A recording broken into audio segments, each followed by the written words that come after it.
Mafia নেত্রী শেখ হাসিনা ও তার দলকে মানুষ থুতু দেবে বলে মন্তব্য করেছেন জাতীয় সংসদের স্পিকার হাফিজ উদ্দিন আহমদ।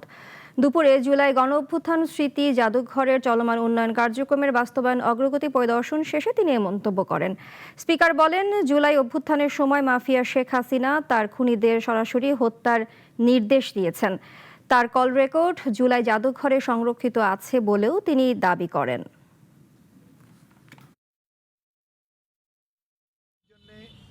অনাগত ভবিষ্যতের জন্য এক বিশাল সম্পদ। এই দেশে যে শেখ হাসিনা নামে একজন মাফিয়া নেত্রী